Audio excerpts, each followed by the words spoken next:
because Mm, if they can keep it within that short reach, then I think they'll have a winner on their hands. And let's bring back the coupe. Why not?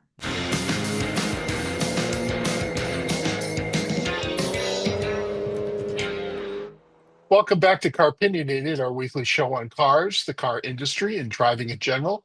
I'm Doug Stewart, digital executive producer for Fox 61 in Hartford. And joining me is Glenn Packman, who is a improv comedian, interior designer. And I say that because I recently moved and Glenn helped make everything here look great. And I tried. he did I a wonderful succeeded. job. I succeeded. You So did thank you. succeed. You Thank did you. succeed. It's So a it's a great place. completely selfish part of your resume. So, in any case, Jeff couldn't join us this evening, Oh. but we are going to talk about the return of the Honda Prelude. Mm. Um, Honda has been showing a new coupe around for about a year or so, I think. Yeah, at least the better part of a year. And most of the time I've seen it in white. It's very sleek. It looks great. I think it looks great. Mhm. And they it the thing I heard was that it's a hybrid power plant. So it's not. Originally, we thought it was going to be an EV, but now I think now I'm hearing it's a hybrid. Right. Glenn, what are you thinking about the new Honda Prelude? Well, it sure is pretty. I mean, we could pretty much end the podcast there because it's a gorgeous shape. It really is. Uh it's it's got a very classic sort of appeal to it and yet very modern at the same time, which is Hmm. something that's kind of hard to come by. Hmm. If I forgive me for saying this, but a while back Tesla was interested in doing a coupe, and it was something sort of similar to this, but this Very similar. very similar. This seems like a more practical take on it. Uh, we Because they'll know, actually build it. yeah, they'll actually build it, yeah, and it won't be full of quirks, and they won't be firing baseballs at it at 100 miles an Yeah. hour and saying it's the best thing since sliced bread.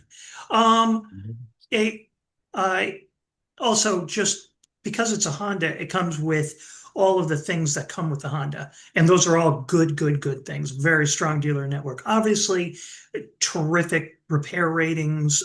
And Honda's been on kind of a streak lately. They were in the doldrums for a little while, I think. Mhm.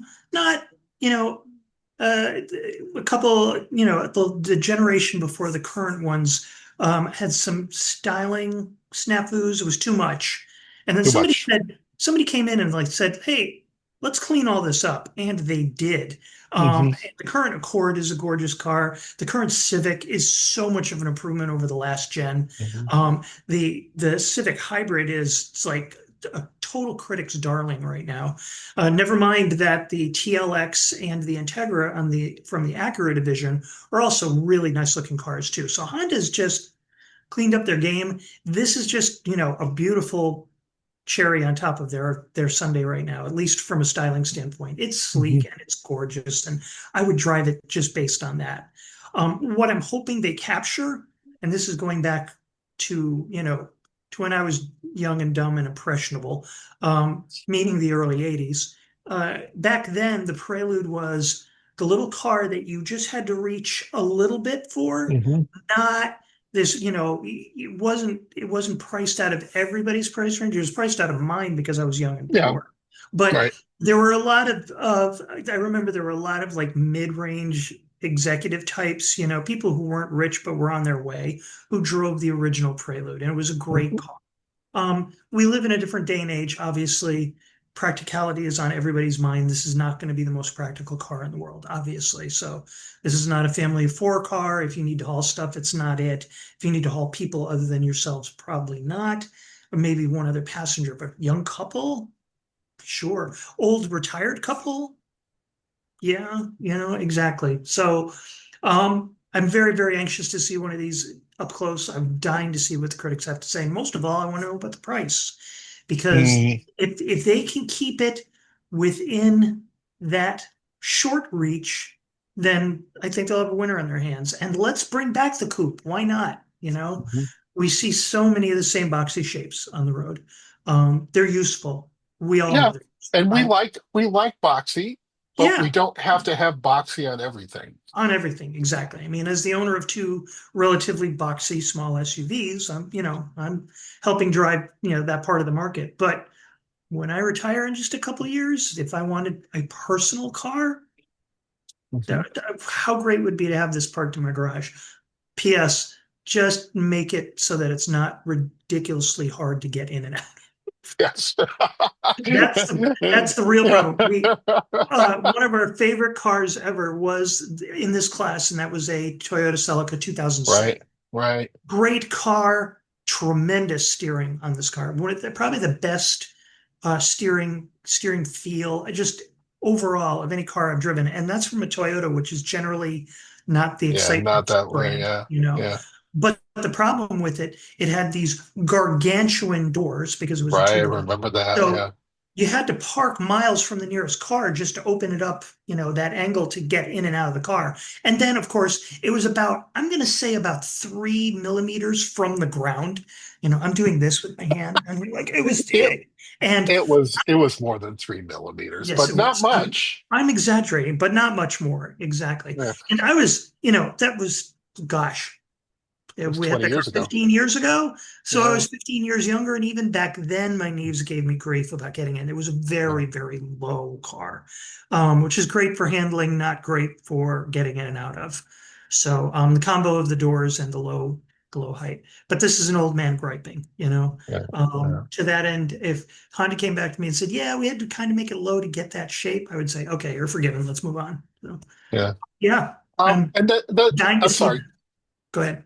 The that like that sort your Celica was the end of that time period, but Yeah, there were all these cars, all these two-doors cars, and they were aspirational. They were even even not so much as like I'm looking to be aspirational on a new car. Like I'm going to buy a new car, but my aspiration is buy this slightly nicer car, right? right, right. But like even like the Geostorm and the Mitsubishi Eclipse, Sure, and to sure. Yeah. one degree or another, you don't like the name, but the car is decent. The Ford Probe, those Yeah, cars were like if somebody, I think a lot of people had the choice in those days between buying um, a used car or this new car, right?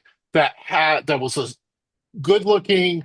It wasn't going to win any drag races, but it had some sort of like it looked like it was fun, right? yes, yeah, And and there were so many of those, and everyone had one. There was yep, always one in the dealership, in the showroom, and and then those cars went away for a lot of reasons. People who were buying their first car, first new car, wanted something that was more practical and right. things like that. But I I remember just they were littering the parking lots. Yep, They were all over the place, and maybe I wasn't in the market for a Geostorm, but it was a perfectly fine car. You know, yeah, yep, yep, and absolutely. um, to your point about getting in and getting out, the thing that I remember um, not too long ago was I was at one of the big auctions at I think it was Barrett Jackson at Mohegan Sun. This is Mhm. probably it was before the pandemic, and um, they had a bunch of new car manufacturers had exhibits there. And one of them was the Ford, and they had the Ford GT. And the guy from Ford is with me. He goes, "You want to get in it?" I said, "I'm not going to say no to that." And I could not get into it. Like I couldn't swing my knees around in such a way that I could Wow. get in it. And, there was a steering wheel in the way. And if you could take the steering wheel off and then get in, and because eventually the following year I took a ride with it in it, but I was a passenger and I Yeah, could get in and get out. But yeah, that egress, you know, yeah, yeah, was not the easiest thing. right, Um, right. Well, whatever. I have a friend who drives the latest model Integra, and I'm Hmm. thinking that this is kind of, sort of a two-door version of that, or at least it's in the same ballpark.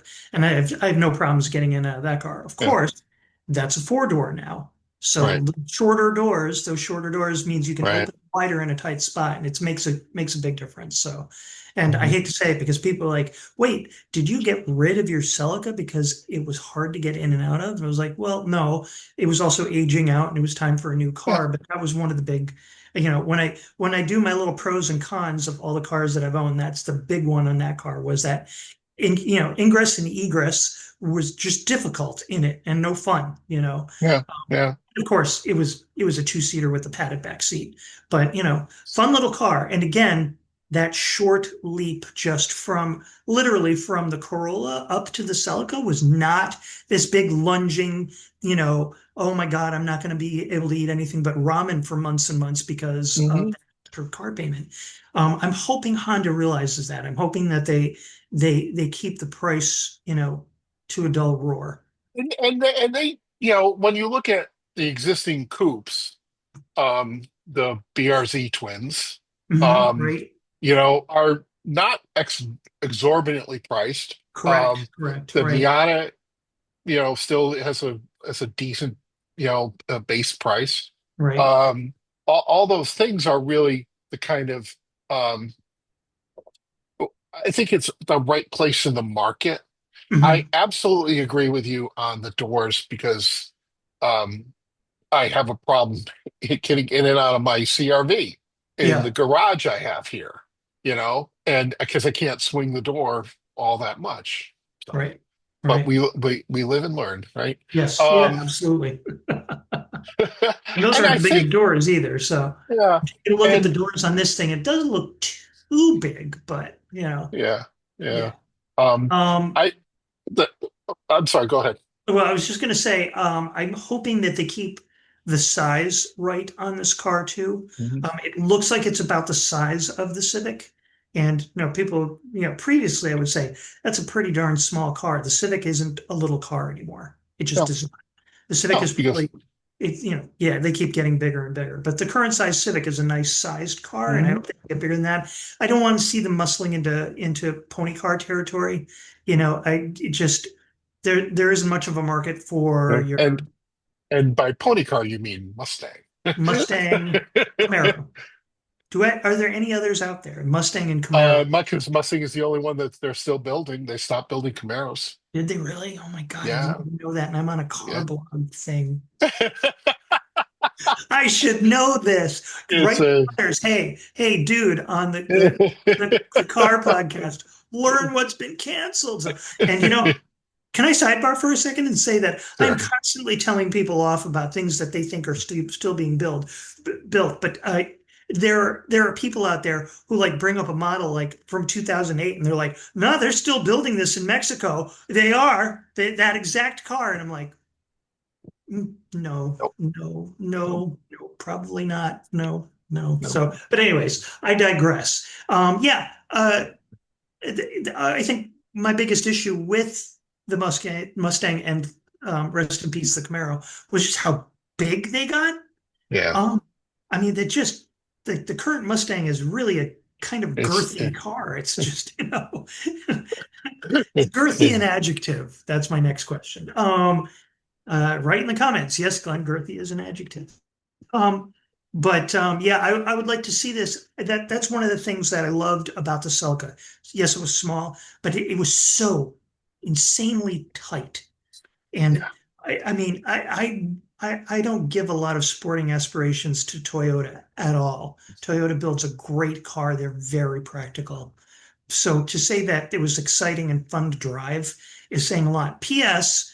We also had the RAV4 with the same uh, a 140 horsepower engine in it, and it dogged in the RAV and kicked complete butt in the Celica. Yeah. It was very quick because it had all that less weight to drag Right. around. I was just going to say that I think I'm going to try and go back and find what the weight difference is between those two vehicles. Yeah. Right. Well, the RAV was not a porky car. I want to say No. if memory serves, the RAV was about, it was a little over 3,000 pounds. I think it was Okay. 3,010. I could be wrong. And I want to say that the Celica back then was closer to about 2,400 pounds. Yeah. Well, So, that'll make a big difference. Yeah. right, exactly. And minus the all-wheel drive, of course. But I Sure. mean, honestly, But you the could RAV, get I'm pretty sure you can get the Celica with all-wheel drive. oh, really? I think Hmm. so. Hmm. Well, I not will. back then, but yeah. Yeah. No, I think Oh, in even that back era. then? Yeah. Really? Yeah. I think Interesting. so. Ours was just the standard GT, Oh, which yeah. they only offered back then two classes. Maybe there was all-wheel drive in the was it the GTS was the upper scale Maybe. one? Yeah. Like there was the one with the scoop, the hood scoop. Yeah, yep, yes, Yeah. exactly. Yeah. Yeah. Ours was just a standard GT, which PS was not like Strippo. No. It was outfitted very nicely and just really a terrific car. I'm hoping this car harkens back to that. Hmm. Light, fun, not huge, meant for two people, obviously. Still got a decent hatch, but not a decent back seat. Hmm. So all those things go with the little sport coupe thing. And most of all, that tiny reach, the tiny financial reach, not the big gargantuan financial reach. Make it the little Hmm. one. And we are seeing some cars that are doing that that are being successful. And I'm going to call one of my recent favorites to mind. I think the Buick Envista is a great example of that small reach. Okay, you can get Chevy Trax, that's basically the same car. The Envista gives you all that added oomph in the styling department and some more niceties on the inside. And it starts for just a little bit more than the Right. Trax, 3,000 to 4,000 bucks. It's about value. Right, And right, when you go back to the original Mustang and the Mustang through, you know, many decades right.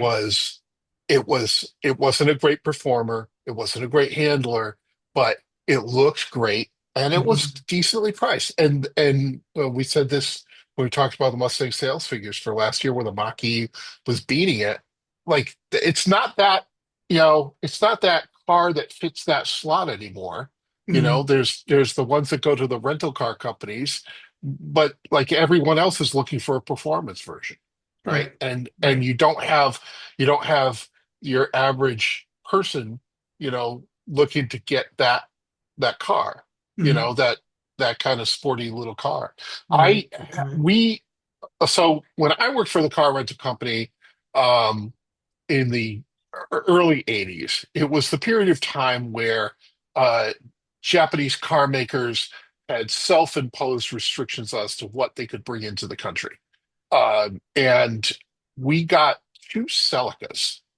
So that would be the really squared off Celica of 1983, 84. Right. And one of them was a red fastback. Hmm. It was one of my favorite um, cars. It honestly was. Uh, and it had a very tiny sunroof. It was like more like a letter slot than an actual Yes, yep, I sunroof. remember those, sure. And you'll remember this because you lived in the same area. Um, Before I-384 was connected to I-84, right, Mhm. in the Hartford area, um, you got off onto a regular street and then zip through, and then you got back onto it, and you could go really fast from Manchester to Bolton Notch, right? Mhm. But Yes. no one was on this highway. And I remember one night I took that car. I had that car. I was taking it home, and I decided I'm going to do this. And it was like a night like now, early June, great weather, sunroof open, playing the hit song at the time, which was the theme from Miami Vice, and just That's boom a on great soundtrack. 384 Yeah. up to a slightly extra legal speed. The Hmm. statute of limitations has expired, no doubt. But it's just like, oh my God, this is awesome. This is Yeah. just awesome. Yeah. So I have, in that limited sphere, I have really good memories of the Celica, Mhm. especially that generation, which I really, really like. Um, yeah, I also, for a brief period of time, um, I'm going to truncate this story as to why I had this car. Um, but uh, I had an Integra coupe, and it was, as I remember, it was the top of the line, but it might not have been like the sporty spec, but Mhm. it was great. Oh, I thought that was an awesome car and super practical with the hatch. You Mhm. know, you never felt like um it was it limited you to an overnight bag. Yeah. Yeah. Right? And our good friend Dan had two Integra coupes. He had Hmm. the original, it was light blue, and they had a dark green one with the Yeah. little round headlights. Um, yeah, yeah. I miss that era of cars. I miss Yeah. the Yeah. everything wasn't a version of an SUV. Not Yeah. there's anything Absolutely. wrong with that. This No. is what I No. have, but Yeah. uh, yeah, SUVs are popular for a reason. yeah, It's going to a restaurant and the only thing they have on the menu now is pizza. We all love pizza, but sure, every now right, and then, come yeah, on, isn't a yeah. nice calzone? So You going know, back to calzone for sure. as an aside, and I was a working journalist for close to 40 years. There is nothing better than election night pizza. And anyway, so all right. Anything more to say on small coupe cars? No, just I'm looking forward to seeing this. Maybe go to the auto show and sit in one. Mhm. That'll be fun. Hopefully, then you can sit in it and get out of it. Yes, hopefully. I'm I'm going to bring some painkillers with me just in case. Yeah, we are men of a certain age. We All are. right. All right. That's going to bring us to a close of another Car-Pinionated. Thank you, everyone, for joining us. A shout out to the fine folks at WPMT in Harrisburg, Pennsylvania, who are showing our show, and shout out to them. If you want to give us drop us a line in the comments on the YouTube page, or my email is in the credits. Uh, Hope to get down there because it's not very far from Carlisle, which is a whole bunch of car stuff. So hopefully at some point be able to get down there.